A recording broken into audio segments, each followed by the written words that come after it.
Fire signs, tignan natin ano po ang mensahe para sa iyo ngayong araw. Keep in mind po na ito ay general reading lamang.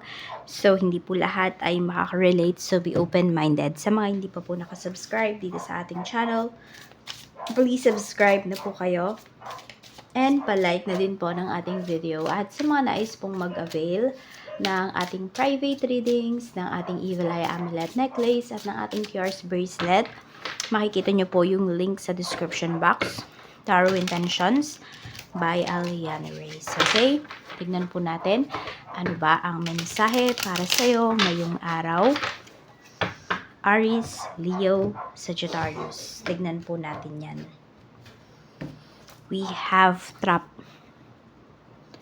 So, ito, bakit nafe-feel nyo ito ngayon? Parang feeling nyo ba nakakulong kayo sa isang sitwasyon na feeling mo ba nagkamali ka sa isang desisyon na ginawa mo? You feel trapped? Feeling mo hindi ka na makakaalis dyan? Feeling mo wala kang kalayaan? We have, yan, yung iba nga sa inyo, yun yung nafe-feel ninyo. Feeling like, diba? Ayan, feeling mo wala kang magawa towards dito sa kinalalagyan mo.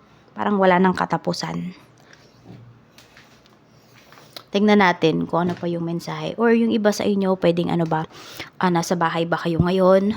Or sabihin natin, wala kayong work. So, may mga tao dito na ito yung pinapa-feel sa'yo. Na parang wala kang kwenta. Fire signs, ayan. Yung iba sa inyo, yan yung pinapa-feel. Or pwedeng, yan din yung nafe-feel ninyo sa sarili ninyo. Parang ganun, wala kayong kwenta. So, baka meron dito, nagkaroon kayo ng sakit. Ngayon, hindi po kayo magkaroon ng work. O hindi kayo makahanap ng work. Ganun din kung kayo naman po ay nag-resign sa work. So, hindi nyo pa pinag-isipang mabuti yung decision na gagawin ninyo bago nyo yung ginawa. So, ngayon medyo nahihirapan kayo dito. Parang feeling mo, alam mo yun, hindi umaayon sa'yo yung sitwasyon. And may mga tao din dito na kinukontra yung mga decisions mo. Tignan po natin ano pa yung mensahe for you. We have self-love. Yan. So, huwag niyo kakalimutan yung sarili ninyo. Ayan. Mahalin niyo po yung sarili ninyo. Ayun. Gusto mong mahalin yung sarili mo. Gusto mong unahin yung sarili mo. Pero feeling mo, trap ka dito sa taong to. Trap ka sa isang toxic relationship. Okay? Toxic yung person mo. Parang ito yung lagi niyang pinapa-feel sa'yo, na wala nang magmamahal sa'yo. Dito ka lang. Kinukulong ka niya sa isang box. So, yung iba po sa inyo, need niyong umalis dyan. Kasi unti-unti po talaga kayong mauubos. Ngayon, may obsessed na sa'yo dito. Or obsessed na sa'yo yung person mo. Mukhang merong mga tao din dito. Kung di man to ex mo, pwedeng family members mo to. This could be your parents. Diba? Ayaw kanilang mag-grow.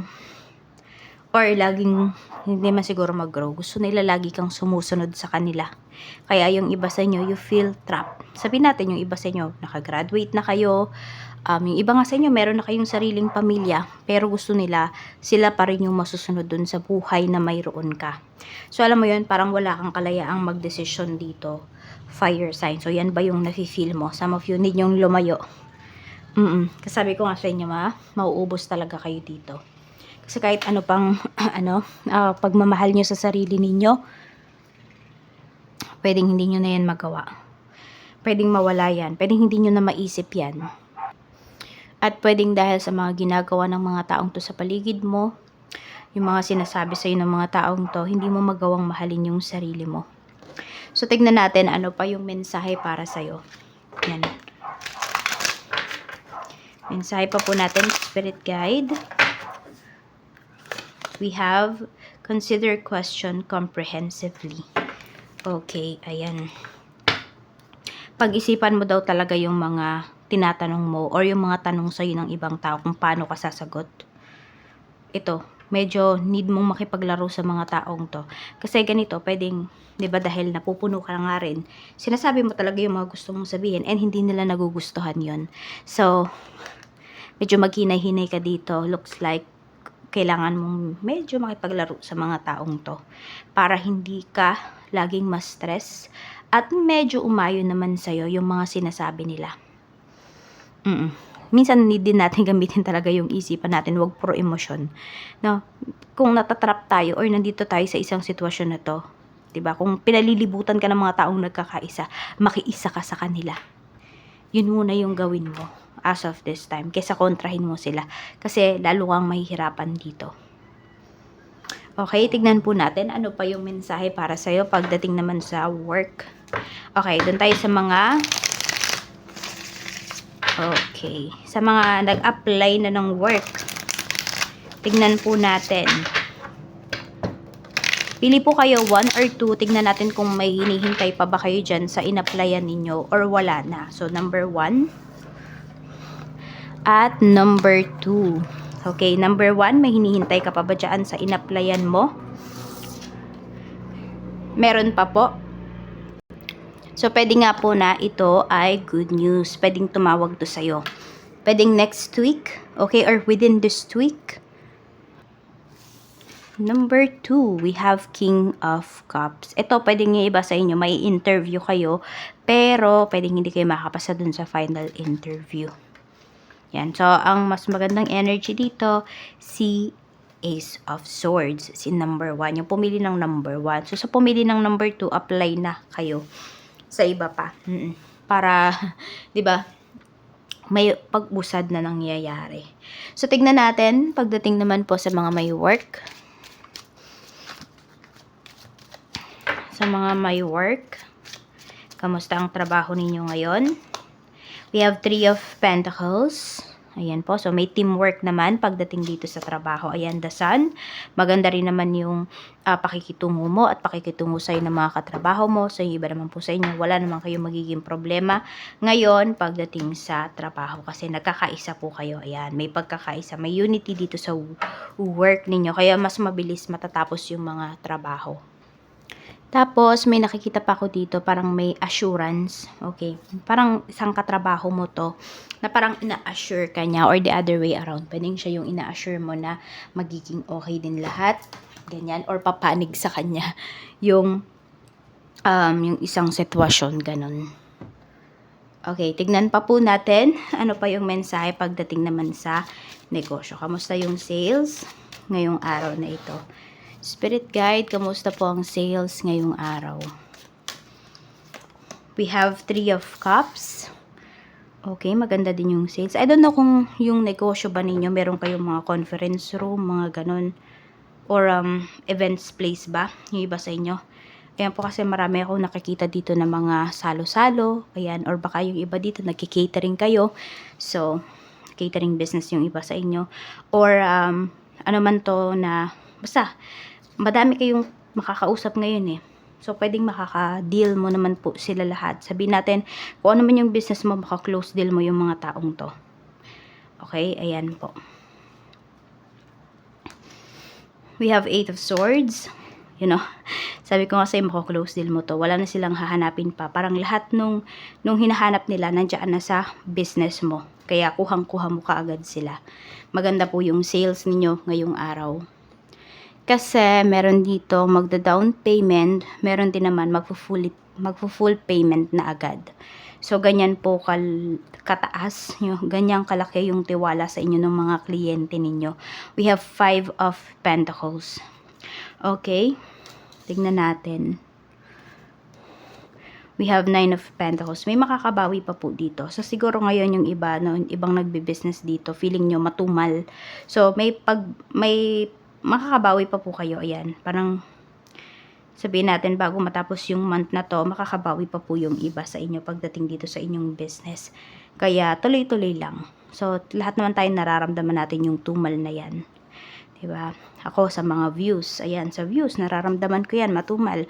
Lalo na pag weekends, kasi yung mga tao nasa labas, so they don't have time para manood. Kaya mababa yung views. Yung tipong ganun, di ba? So, dito naman sa business niyo, pwedeng pag weekdays naman, doon naman malakas. Pwede naman, doon din kayo mahina. So, laban lang tayo dito. Nararamdaman talaga yan. Ang tumal, nararamdaman po yan ng nagnenegosyo. Tignan natin, ano pa yung mensahe pagdating sa kaperahan. Happy ka ba pagdating sa kaperahan mo? Fire signs, we have the Last Judgment. Okay. mukhang may makukuha kayong pera dito. Pero mag-iingat kayo kasi pwedeng mafe-feel mo na naman dito, fire signs, hindi mo control yung pera na yan. Yung alam mo, yung ikaw yung kumita. Ikaw yung nagpakahirap, pero hindi mo ma-feel yung pera mo. So, kung meron ka pong perang paparating dito, or may inaayos ka ngayon na pera, wag mo na pong sabihin sa iba. Kasi, yan, baka iba pa yung makinabang. So, happy ka ba dito? Yes po, magiging happy ka dito pagdating sa iyong, sa iyong finances. Death card. May pagbabago. So, yung pagbabago naman kasi na to, sa inyo to eh. Diba? The way you handle your finances. So, nasa sa inyo po yung pagbabago na to. Queen of Pentacles, yes, ayan. Magiging happy po kayo pagdating sa inyong pera. Yan. With this Queen of Pentacles. Malaking pera yung paparating sa inyo dito, oh. Kaya lang, yun nga, need nyo talaga na wag na pong ipaalam kahit kanino man na may perang kang marireceive or may pera ka. Itago nyo na po. Mas i-secure po ninyo yung future ninyo or yung future ng inyong mga anak kaysa mautang pa at hindi naman bayaran. Tignan natin ano pa yung mensahe para sa'yo. Spirit guide.